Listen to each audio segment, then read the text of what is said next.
আর্টসের চ্যাপ্টারগুলো দেখলে মনে হয় কি এক একটা মহাকাব্য, অনেক রিচ, অনেক তথ্যবহুল রেফারেন্স। এখন সমস্যা হচ্ছে কি আমরা শুরুতেই ভয় পেয়ে যাই। আজকের এই ভিডিওতে আমরা আলোচনা করব কিভাবে আর্টসের এত বড় বড় মহাকাব্যগুলো আমরা অল্প সময় শেষ করতে পারি। চলো আমরা শুরু করি আজকের এই ভিডিও। শুরুতে আমাদের কি করতে হবে, চ্যাপ্টারগুলোকে ভেঙে ফেলতে হবে। এই যে chunk it like a pizza, একটা পিজা যেমন গোল থাকে, তারপর এটাকে কি আমরা ভেঙে ফেলি, ওই রকম একটা চ্যাপ্টারকে কি আমরা ভেঙে ফেলবো। ওকে, ভেঙে ফেলে আমরা সেই অনুযায়ী আস্তে আস্তে পড়বো। আমরা টার্গেট নিব যে শুরুর 1 ঘন্টা আমরা প্রথম 2টা টপিক পড়বো, তারপরে কি পরের আধা ঘন্টা আমরা পরের টপিক পড়বো। এইভাবে আমরা ভেঙে ভেঙে শেষ করার চেষ্টা করব। এতে আমাদের মোটিভেশন ধরে রাখা সহজ হয়ে যাবে। ওকে ভাইয়া, এই জিনিস একটু মাথায় রাখবে। তারপরে আসো মাইন্ড ম্যাপ। এই মাইন্ড ম্যাপটা কিন্তু আর্টসের স্টুডেন্টদের জন্য খুব বেশি গুরুত্বপূর্ণ, কারণ এত তথ্য কিন্তু মাথায় রাখা সম্ভব না। সুতরাং এই ক্ষেত্রে তুমি যদি একটা মাইন্ড ম্যাপ তৈরি করো যে কিভাবে কি হচ্ছে না হচ্ছে, তুমি একটা ছক তৈরি করতে পারো, তাহলে কি হবে, তোমার এই চ্যাপ্টারের তথ্যগুলো মাথায় রাখা খুব সহজ হয়ে যাবে। তারপরে পাস্ট কোশ্চেন দেখে পড়ো। পাস্ট কোশ্চেন বলতে কি প্রিভিয়াস কোশ্চেন। এখন এত বড় চ্যাপ্টারে সব জায়গা থেকে তো অবশ্যই প্রশ্ন আসে না, কোনো স্পেসিফিক বা ইম্পর্টেন্ট টপিক কিন্তু আসেই। তুমি যখন প্রিভিয়াস কোশ্চেনগুলো দেখো তখন কিন্তু তুমি বলতে পারবা যে হ্যাঁ এইখান থেকে বেশি আসে। তাহলে তুমি যদি আগেই যদি প্রিভিয়াস কোশ্চেনগুলো দেখে নাও বা টেস্ট পেপার থেকে বা আমাদের ক্লাসে আমরা যখন ক্লাস করাই তখন কি আমরা বলে দিই, এমন 3 স্টার দিয়ে দিই যে এই যে এইখান থেকে তোমাদের বেশি আসে, এইখান থেকে বেশি আসে। তাহলে কি হয়, তাহলে তোমরা পড়ার সময় ইম্পর্টেন্ট টপিকগুলো একটু বেশি গুরুত্ব সহকারে পড়তে পারো। কারণ কি এত বড় চ্যাপ্টার, অবশ্যই সব কিছু ইম্পর্টেন্ট না, কিন্তু কিছু কিছু ব্যাপার আছে যেগুলো বেশি ইম্পর্টেন্ট। ওকে, তারপর আসো সামারি নোটবুক রাখো। এখন সামারি বা নোটবুক রাখার দরকার কেন, এটা আগে জানা জরুরি। দেখো পরীক্ষার আগে কিন্তু আমরা সময় পাই অল্প, হয়তো 2 দিন, কিন্তু 2 দিনে কিন্তু এত বড় টপিক আমাদের পড়ে শেষ করা সম্ভব না, কোনোভাবেই না।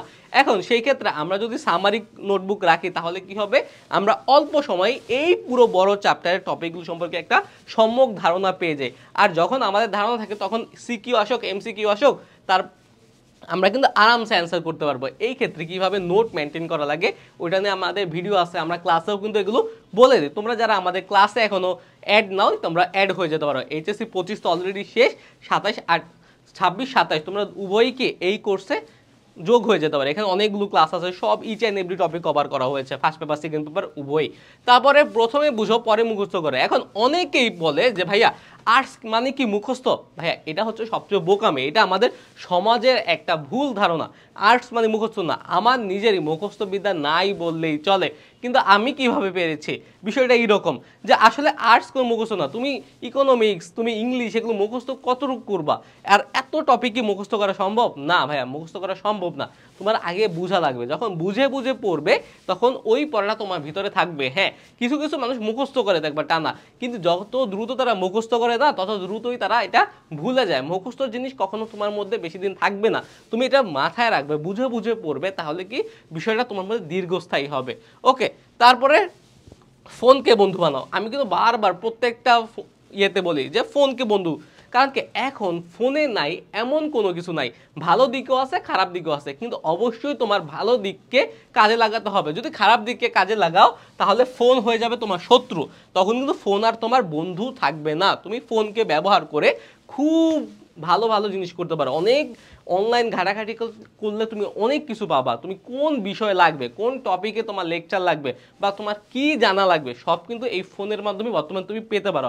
আর তাছাড়া এখন কিন্তু এআই এর যুগ, এই আর্টিফিশিয়াল ইন্টেলিজেন্সে তুমি যেই কোনো প্রশ্নের উত্তর জিজ্ঞেস করবা বা যেই কোনো সমস্যা শেয়ার করবা, এই এআই কিন্তু এটা তোমাকে করে দেবে। তোমার লেখাপড়াকে অনেক স্মুথ করতে পারে এই এআই বা ফোন। তারপর পড়তে পড়তে নিজের জন্য প্রশ্ন তৈরি করো, এই জিনিসটা আমি করি। ওকে, এই জিনিসটা কি, আমি পড়ি আর নিজেকে প্রশ্ন করি, পড়ি আর নিজেকে প্রশ্ন করি। যখন একটা টপিক শেষ হয় তখন নিজেকে প্রশ্ন করার চেষ্টা করি।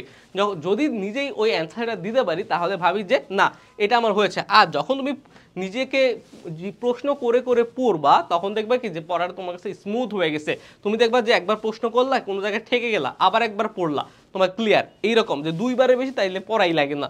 তারপরে প্রচেষ্টা, পারফেকশন থেকে প্রচেষ্টা বড়। আমি আগের ভিডিওতে এটা বলেছি যে পারফেকশন কখনো হয় না।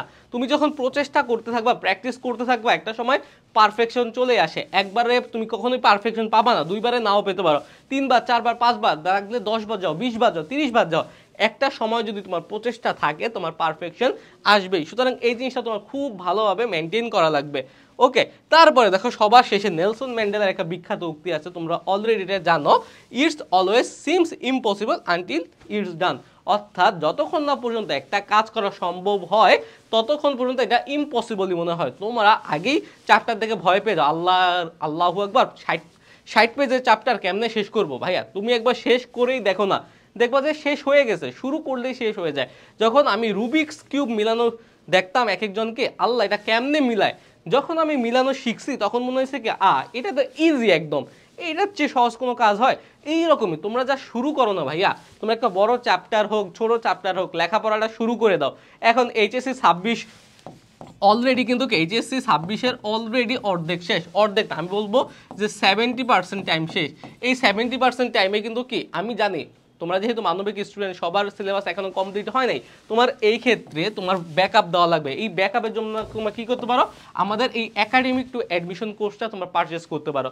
ওকে, যদি পারচেস না করলে তুমি যদি বাসায় বসে বসেও যদি নিজের বই পড়তে পারো ইটস ওকে, এটা নিয়ে আমাদের সমস্যা নাই। আমাদের জাস্ট এই ক্ষেত্রে তোমরা লেখাপড়াটা চালিয়ে যাও ভাইয়া, লেখাপড়াটা ছাড়ার দরকার নেই। আর এইচএসসি 27 যারা আসো ভাইয়া, তোমরা কিন্তু শুরু থেকেই লেখাপড়া করবে, ফাঁকিবাজি করবেন, তাহলে কিন্তু অবস্থা খুবই খারাপ হয়ে যাবে।